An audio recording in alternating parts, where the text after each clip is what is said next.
We knew that there was a gap in the wild relatives in genebanks, but still this doesn't give us a complete idea of what is the extent of representativeness for the wild relatives of certain crop. The whole idea of the project was collecting unrepresented crop wild relatives and conserving them in genebanks. Afterwards, pre-breeding some of these lines. But for doing this, the project needed to know what was missing in ex situ collections. So that's where we started working in our research, and we utilized the gap analysis methodology as a way to assess the current representativeness of crop wild relatives in ex situ genebanks.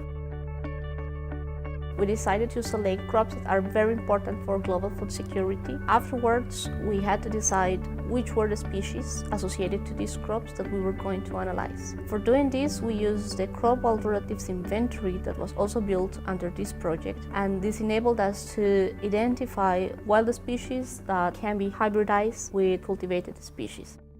Once we had this list, which is almost 1,000 species long, we started gathering occurrence data. For this, we spent almost a year visiting herbaria, downloading data from websites, contacting experts. At the end, it was more than 400 data sources that we queried.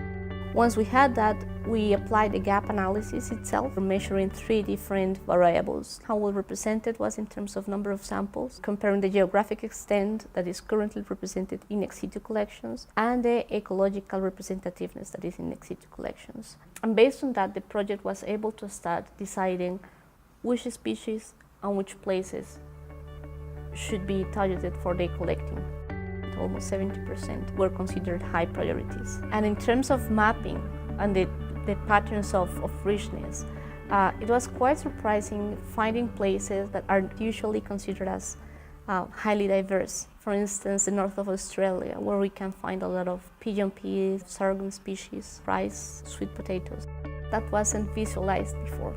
Like a major effort was building this big database on occurrences. We were gathering information from so many sources that we need to standardize that if we wanted to query and extract information in the future. We are talking of a study that was made at the global level with a very high resolution. It's 5 kilometers by 5 kilometers grid cell resolution. And the advantage of that is that it enables us to see a big picture in all the globe where the richness is, but also start going into more details like zooming in, looking at regions, and even looking at countries. This one is the latest snapshot of our occurrence database. This is the first time we have atlas of the distributions of wild relatives and the richness of the wild gene pools of many crops. Our results enabled us also to compare between crop gene pools. We classified our 81 crops in 9 functional categories. So we can see potato, cassava are more urgent for collecting than wheat, for instance, or than rice. Our results are going beyond the project and beyond what we initially projected. It's really satisfying. Under the umbrella of all this effort, we had the chance to build collaborations with other institutes, with other researchers. That was translated in published papers that we already have.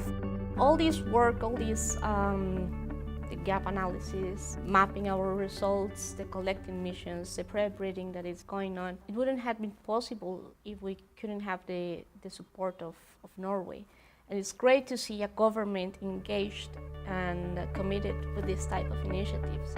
We know that crop wild relatives are sources of wide genetic diversity, a lot of traits of importance for agriculture.